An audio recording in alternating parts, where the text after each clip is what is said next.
Kamusta Capricorn? Welcome to Like a Tarot. Alamin natin kung ano ang magiging tema ng reading natin ngayon. Angels and guides, please guide us. Ano ang reading para sa mga Capricorn? Marami nga po palang salamat sa mga nag-like, share, comment, and subscribe. Ingat po kayo palagi saan man kayo naroon.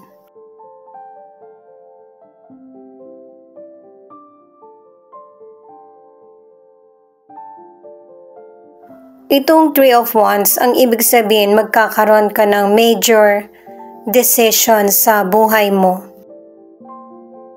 Patungkol ito sa trabaho, sa negosyo, at saka kailangan mo din ihanda yung feelings mo. At saka yung chapter na sisimulan mo ay kakaharapin mo ng mag-isa sa lugar na hindi ka pamilyar. Pero kailangan mong lakasan yung loob mo kahit na marami mang trials na dumating sa iyo kasi ang kapalit naman nito ay good fortune at success. Magkaroon ng confidence, magtiyaga at saka damihan mo yung kaibigan mo sa lugar na pagtatrabahuhan mo or business na sisimulan. At saka itong desisyon na gagawin mo, wala nang balikan sa nakaraan. Moving forward ka na. Mas magiging maganda yung situation ng buhay mo pagkatapos nito. At saka ang ilan sa inyo, may desisyon ka na sa ibang lugar or ibang bansa ka magtatrabaho para makipagsapalaran.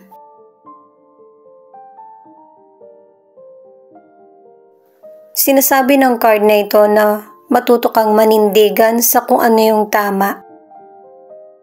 At saka ang ilan sa inyo yung trabaho na pinasukan mo may matatag na kumpanya.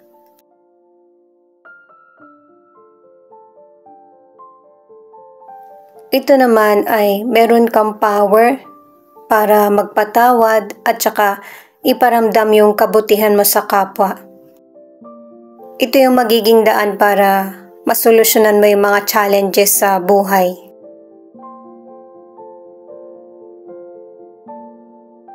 Pinapahiwatig naman ng card na ito na i-let go na ang pag-aalala o kaya ang takot. Dahil ang katotohanan ang magpapalaya sa iyo sa sitwasyon.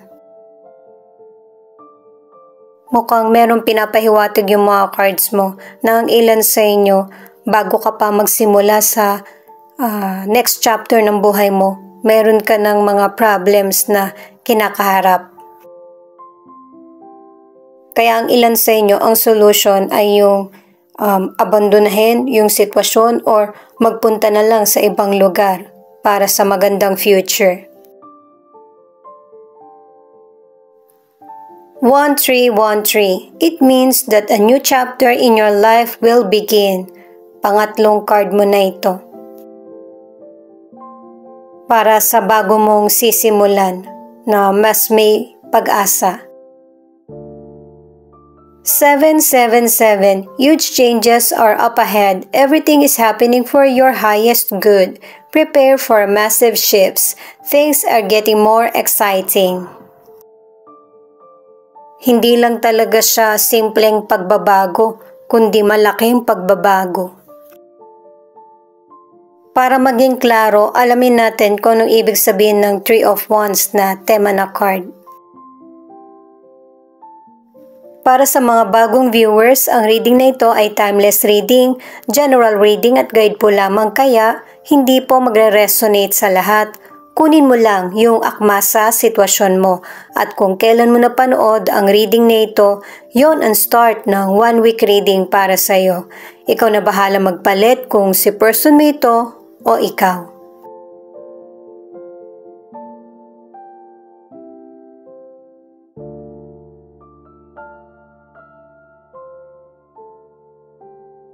Nine of Pentacles, Nine of Swords, at Three of Pentacles.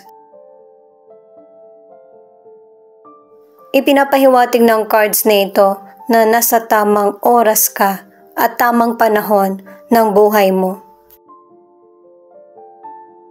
Huwag mo nang ipilit kung ano yung mga bagay na gusto mong mangyari sa buhay mo kasi ang universe ang mag-aayos nito sa iyo. At saka ang ilan sa inyo nagkakaroon ng anxiety, hindi ka rin mabilis makatulog kasi iniisip mo kung tama ba yung ginawa mo or nasabi mo sa kapwa mo or katrabaho.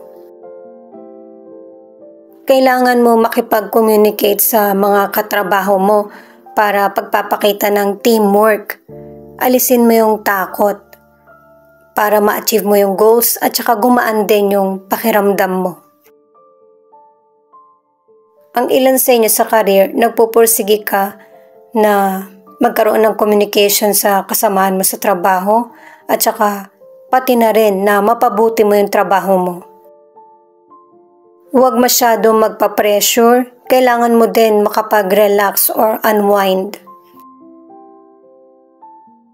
Hindi man mapansin yung project or trabaho na ginagawa mo, ang mapapansin ay yung kasipagan mo at saka passion sa trabaho. Ang ilan na nasa relationship, pareho kayo ng person man na kumikita at saka sinisikap nyo na maging stable ang relasyon. Kaya lang, ang ilan na nasa relationship, LDR ang relasyon, hindi ka sanay na malayo ka sa person mo. Ang iniisip mo na lang ay yung okay kayo at saka nasa tamang person ka. Ang ilang single naman dahil sa hindi naging maganda ang relasyon mo sa nakaraan, mas gusto mo na mag-enjoy ng pagiging single na lang. Yun nga lang, merong potential person na nagkakagusto sa iyo. May posibilidad na hindi ka aware sa ganitong sitwasyon kasi nag-i-enjoy ka nga sa buhay mo. Maybe ka-schoolmate mo ito or katrabaho. Meron ding person na kalugar mo, ang iba naman, may posibilidad na lumipat ka ng lugar or nakikitira ka. Yung potential person kahit malayo ka na, feeling niya malapit ka pa din. Meron naman kasing social media at saka pwede rin namang makatawag. The Judgment in Reverse, The Hangman, at The Hermit. Ipinapakita ng cards nito yung pag-aalinlangan mo na harapin kung ano yung mga maling decisions mo sa nakaraan. Pero unti-unti matatanggap mo din ito at hahayaan kung ano yung nakatadhana.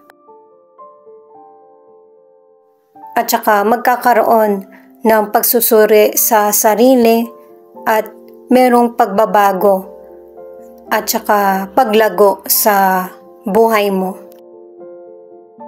Ang ilan sa inyo, nagkaroon ka ng financial problem. At itong problem na ito ang naging daan para ma-manage mo na ng tama yung mga finances mo or money. At pinapaalalahanan ka din na ang happiness hindi lang naman patungkol sa money. Meron din namang sitwasyon na makakapagpasaya sa'yo na hindi connected sa financial. Sa mga single, kahit may potential person na nagpapakita ng interest sa'yo, nakatatlong cards ka na hindi ka muna ready para makipagrelasyon. At ito yung magandang timing para makapag-isip ka kung ano bang relasyon ang gusto mo sa future. Ang ilan sa inyo na nasa relationship, nag-uusap kayo ng person mo dahil nga sa meron kayong kinakaharap na sitwasyon pero parang hindi effective sa tingin mo. Ang ilan sa inyo, ikaw na mismo yung nagde-decide para sa relasyon nyo at saka hindi mo rin pinapansin yung person mo. At ang advice ng cards na ito ay maging mature kayo ng person mo sa situation at saka kailangan nyo ng healing at saka soul searching. Kasi hindi pwedeng magkasabay na mainit ang ulo nyo. Kailangan nyo mag-reflect kung ano ba yung mas ikakabuti ng relasyon nyo. At saka ang advice ng cards para maging healthy at saka magtagal ang relasyon, kailangan nyo ng communication at tiwala. Three of Cups, the Fool, at Page of Cups. Ang ibig sabihin ng tatlong cards na ito ay magkakaroon ulit ng bagong simula sa friendship, sa relasyon, or sa personal mong buhay. At ito yung magbibigay sa'yo ng saya at saka sigla sa buhay mo. At nakadalawang cards ka na para sa willingness na maging open para sa mga bagong kaalaman at saka matututunan. Ang ilan sa inyo sa kalusugan ay merong good health at saka ang ilan naman ay magkakaroon ng recovery. Ang warning lang ay huwag masyado sa alcohol, limitahan mo ito, lalo na ang ilan sa inyo may a-attendan kang party o kaya event. At saka para sa mga couple or nasa relationship, mayroong good news. Tatlong cards na ito ang nagsasabi na magkakaroon kayo ng baby. Sa mga single, magbabalik yung dati mong nakarelasyon na inabandona ka. Pero ang advice ng cards ay mas harapin mo kung ano yung mas bago. Kasi meron talagang darating na potential person na yun yung magbibigay sa'yo ng totoong pagmamahal. Sa mga nasa relationship, ang relasyon nyo ng person mo ay mas lalo magiging fulfilling at saka exciting. At saka may enjoy nyo ng person mo yung time nyo together kasi yun yung nawala sa connection nyo. At saka guys, kung sa relasyon nyo maraming pagkakamali yung person mo at nagparaya ka para maging happy yung situation nyo, winner ka pa rin. Kasi merong magandang dulot yung paghihirap mo. Itong the world ang pagbabago na kailangan mo sa buhay mo para ma-break mo na yung mga maling cycle. At kung anumang failure ang dumarating sa buhay mo, meron pa rin itong magandang dulot sa iyo. Itong Page of Swords, may mga oportunidad na darating sa buhay mo. At saka, okay lang naman kung magkaroon ka ng second thought kung iti-take ba yung opportunity or hindi. Napaka-importante ng pagsusuri bago i-take ang opportunity. Itong The Star naman ang nagsasabi na patuloy na magkakaroon ng hadlang or trials sa buhay mo. May sitwasyon pa na mapagbibintangan ka nang hindi mo ginawa. Pero malalagpasan mo ito at ang sitwasyon ay magiging kalma. Marami ka ng pinagdaanan at hinubog ka na ng panahon para malagpasan anumang problems.